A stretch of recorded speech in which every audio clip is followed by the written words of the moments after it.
Chapter 2 is one of the most important chapters in this course. In this chapter, we're going to learn the formal process of analyzing and recording transactions using the rules of debit and credit. So we're going to look at different types of accounts, look at the rules of debit and credit for those accounts, and then we are going to use all that knowledge to journalize transactions, post them to the ledger, and then prepare a trial balance. So this is one of the first few steps in the accounting cycle, which will be introduced in Chapter 3. And I must tell you that a lack of understanding of any of the topics discussed in this chapter is going to thoroughly impact your understanding of the rest of the course. So I consider this to be one of the most important chapters for 2101. So please be sure to understand every little bit of this chapter.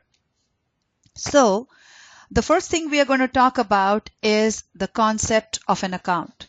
So we have our accounting equation, assets equal liabilities plus equity.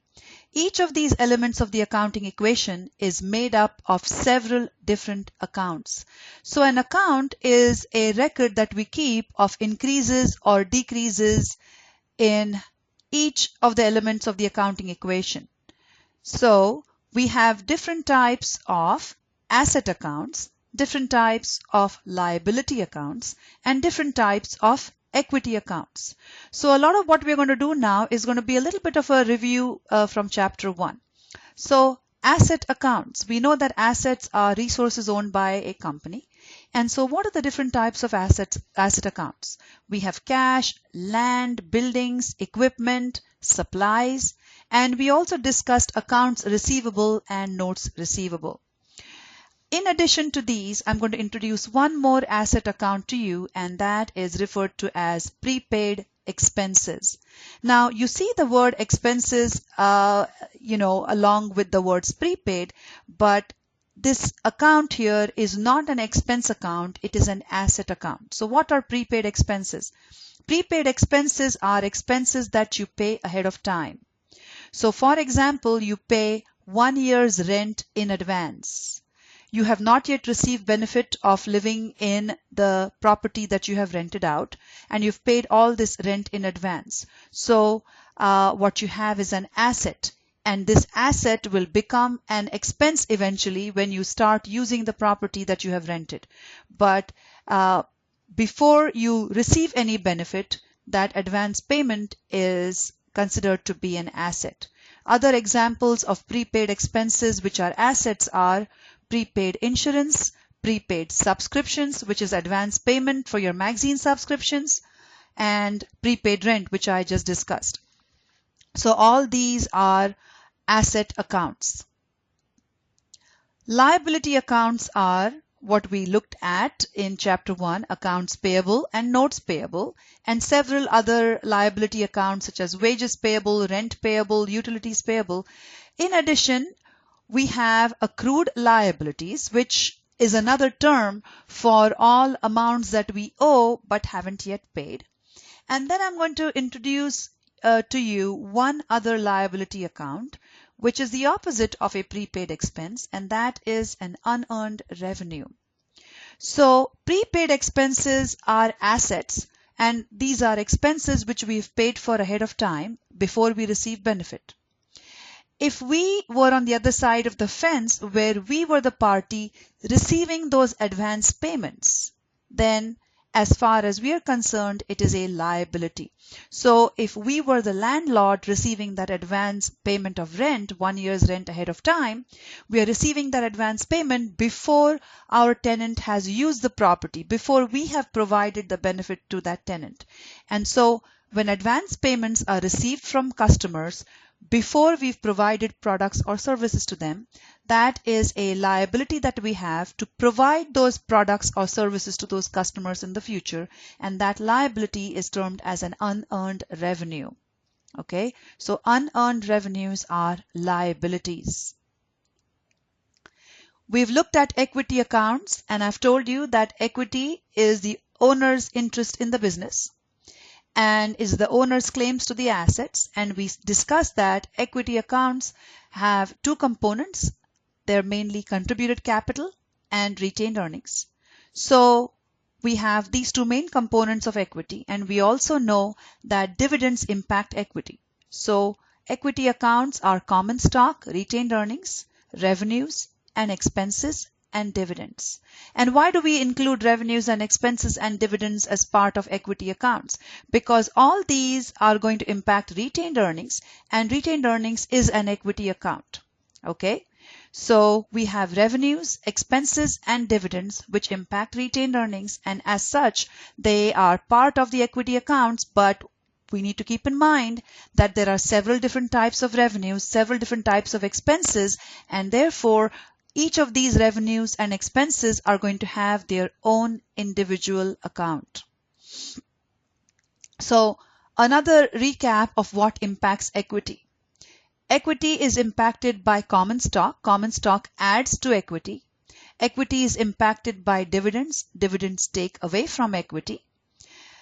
Revenues impact equity by adding to equity, and expenses impact equity by taking away from equity. Next, I'm going to introduce to you the concept of ledgers and chart of accounts. So we talked about these different accounts. We talked about asset accounts, liability accounts, and equity accounts. So where does a business keep up with all these accounts? The place a business keeps up with all these accounts is in a ledger. So a ledger is a complete collection of all the accounts that a business has. You can consider a ledger to be like a notebook, where each page of the notebook is set aside for each individual account. Okay? And the size and nature of a business determine the number of accounts a business has in the ledger.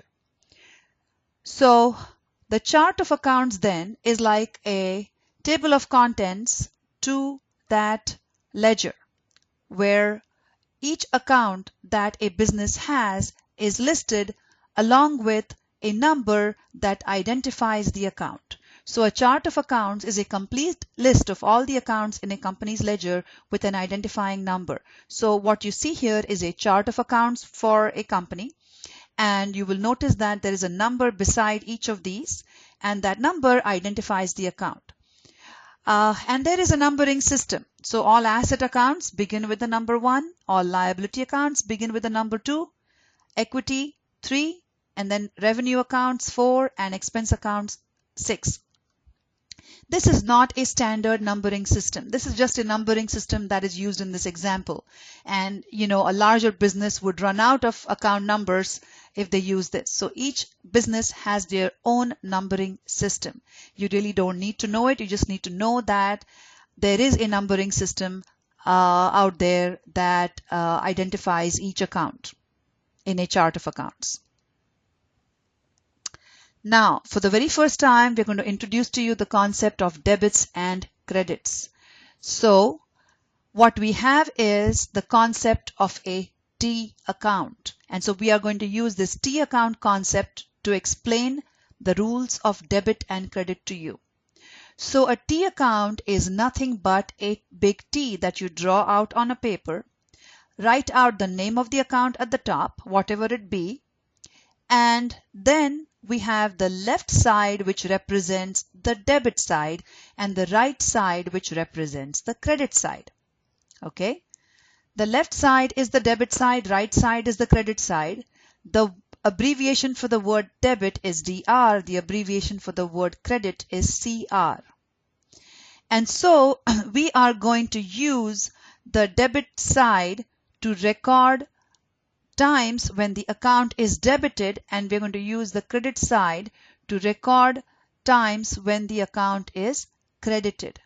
However, one very important thing that we need to remember is that debit does not represent a decrease and credit does not represent an increase.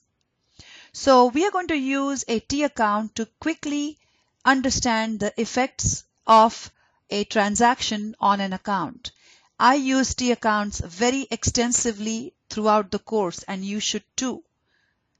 So it is a very good idea to understand how T accounts work, and we're going to have enough of examples in this presentation where I'm going to show you how a T account works. So How should we record items on the debit side or the credit side?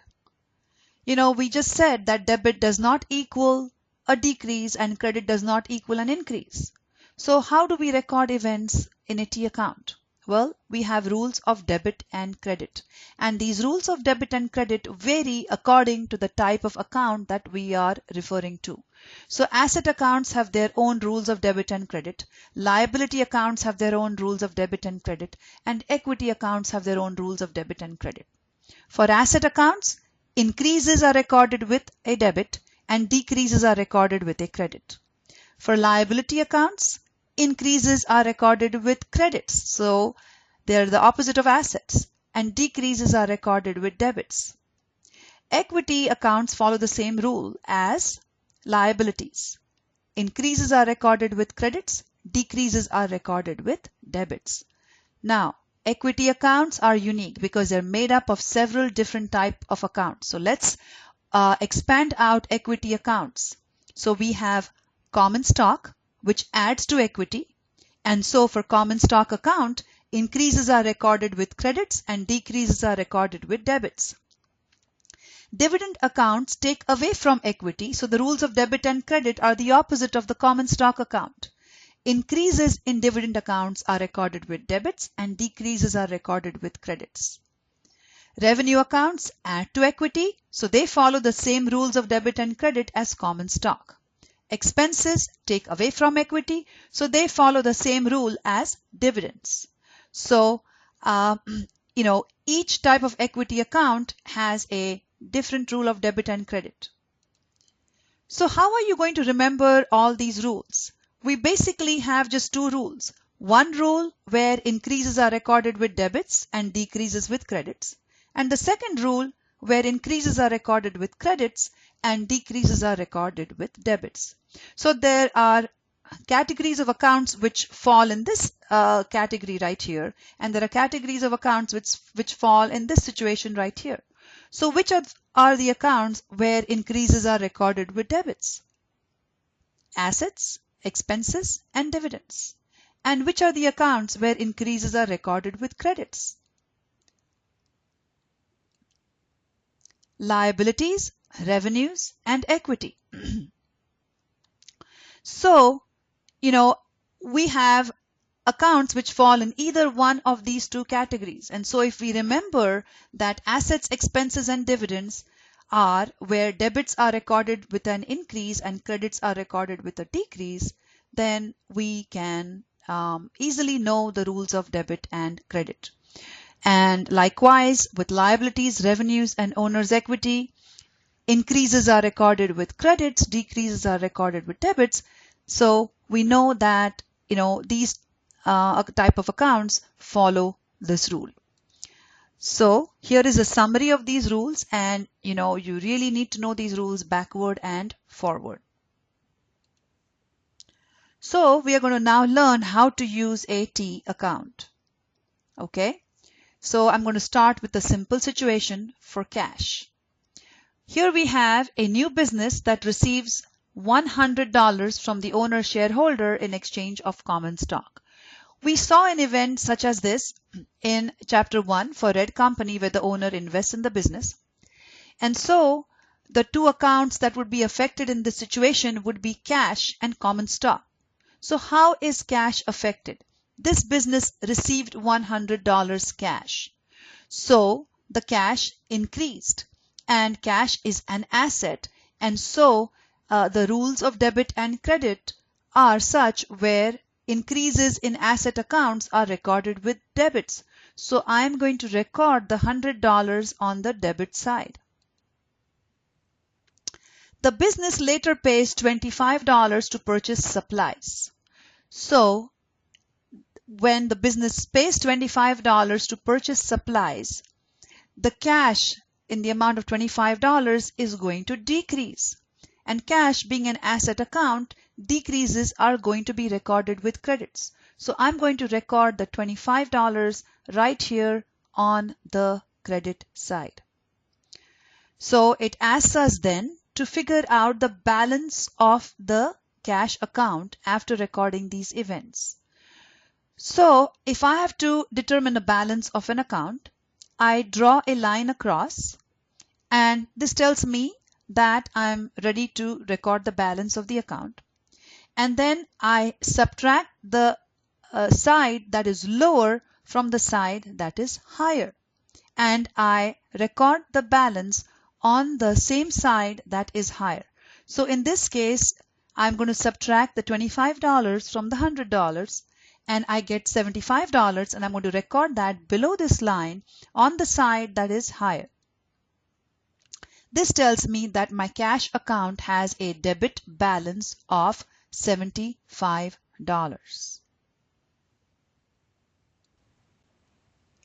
The example we just saw was a simple example where we had just two events occur. Cash was received and cash was paid. But in a T account, you can have several debits and several credits. So what you see here is an example of the cash account which has several debits and several credits. Now, typically in a T account, you do not really write out words describing what it is. A T account is a quick way of understanding the impact of transactions on an account. But the reason I have these words here is to show you why we had these debits and why we had these credits. So here you see a cash account with 3 debits and several credits. So what were the debits for? The debits were all to represent an increase in cash when the owner invested in the business, when revenues were earned in cash, and when accounts receivable were collected. And likewise, why did we have the credits? For all the payments, for purchase of supplies, equipment, rent, salary, payment of an accounts payable, payment of dividends. For all these payments, we had all these credits.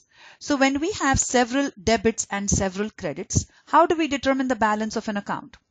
We add the total debits, and you really don't need to write it out anywhere. You can just keep it in your mind, or if you want to, you can write it out. And then we add up the total credits, and we notice that the credit side is lower than the debit side. We subtract the credit side from the debit side and get the balance of $4,800 and write it below the line on the side that is higher. So the cash account has a balance of $4,800. So you will have T accounts which have several entries in it, and so I just wanted to show you how you would determine the balance of the account in that case. So what you'd noticed earlier was that the cash account had a debit balance in both the examples that I showed you. So accounts usually end up with a balance that is normal to them, and that normal balance is typically whatever causes that account to increase. So the normal balance of an account is whatever causes that account to increase. And so for certain accounts where increases are recorded with debits, you're going to have a normal balance which is debit. So which accounts are those that have a normal debit balance? Expenses, assets, and dividends. And accounts which have normal credit balances are owner's equity, which is the same as equity, liabilities, and revenues. So I have rearranged these terms slightly, and the reason I have rearranged them is to help you remember them with a mnemonic which I call dead color. Now that's not a very exciting term, but believe me, it's a very potent 2 words. Dead color. Debit, expenses, asset, and dividend. Credit, owner's equity, liabilities, and revenue. So if you remember the mnemonic dead color, you can remember the normal balances of accounts as well as the rules of debit and credit. Debit for increasing expenses, assets, and dividends. Credit for increasing owner's equity, liabilities, and revenues. So this mnemonic can prove very, very helpful to you, especially in the initial stages of this course. Later on, all these rules of debit and credit will become second nature. But you got to remember to misspell color, C-O-L-R, and not C-O-L-O-R. Otherwise, you will not know what to do with the extra O.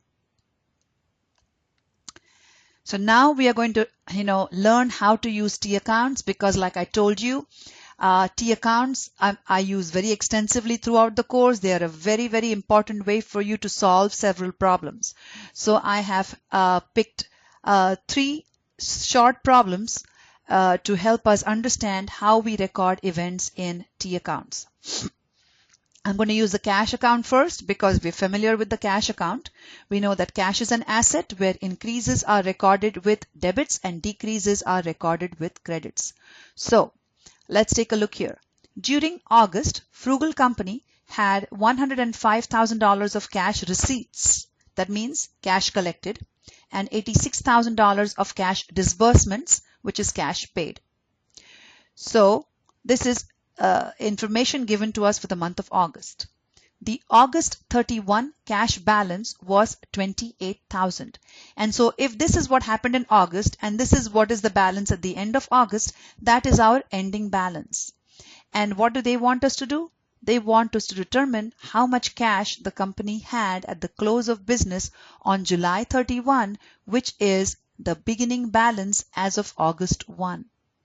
So here I'm showing you how you work with T account. So let's record the information that was given to us.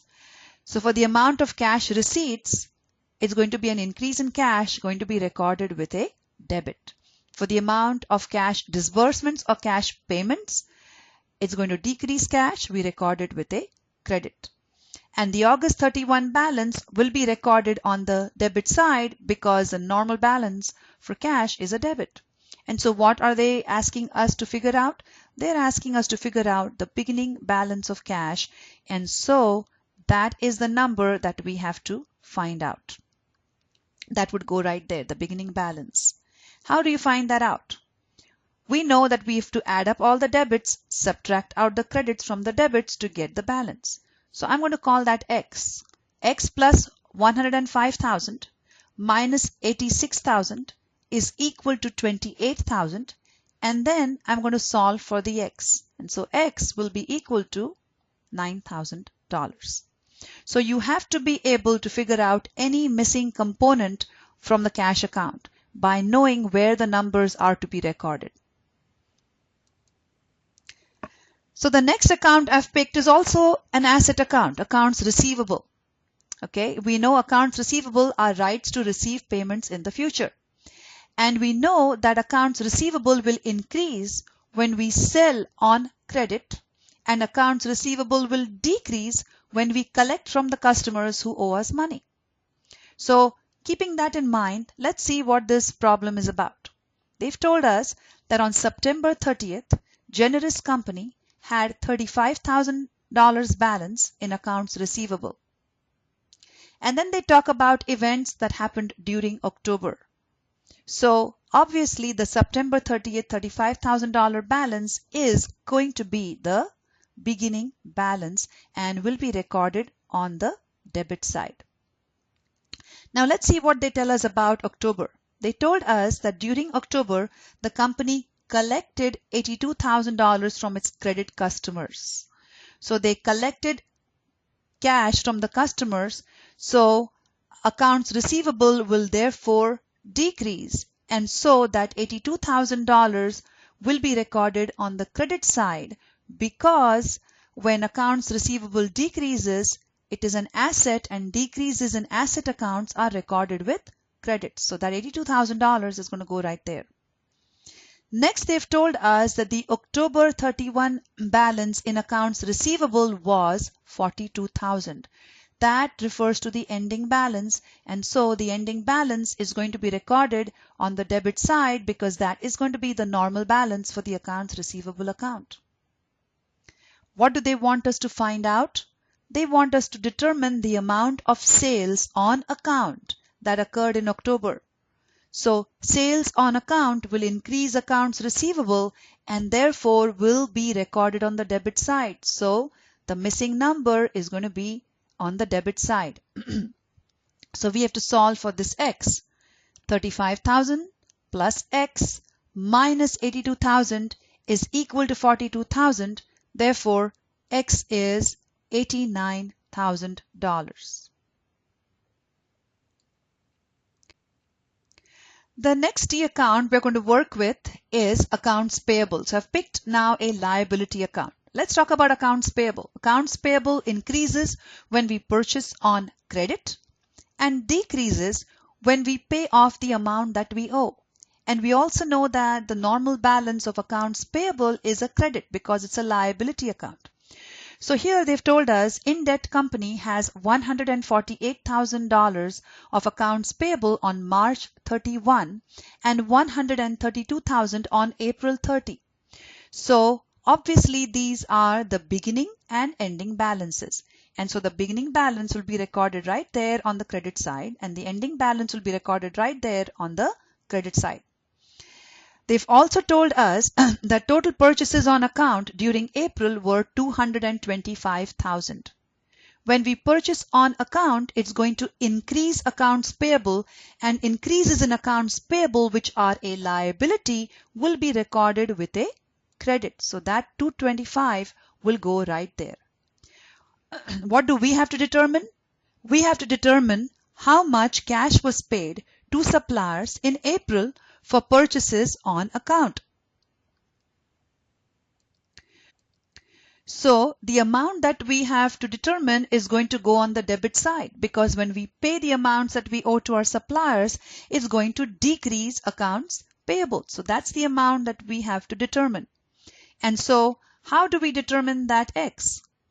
148,000 plus 225,000 minus X is going to be equal to 132,000, and therefore X will be equal to $241,000. So this is how we work with T accounts, and we are going to use T accounts extensively. In fact, later on when I talk about ledgers, we are going to replace ledgers with T accounts, and so that's how important T accounts are. And so I strongly recommend that you understand T accounts and how they work, and we are going to be using them throughout the course, and you should as well to solve different types of problems.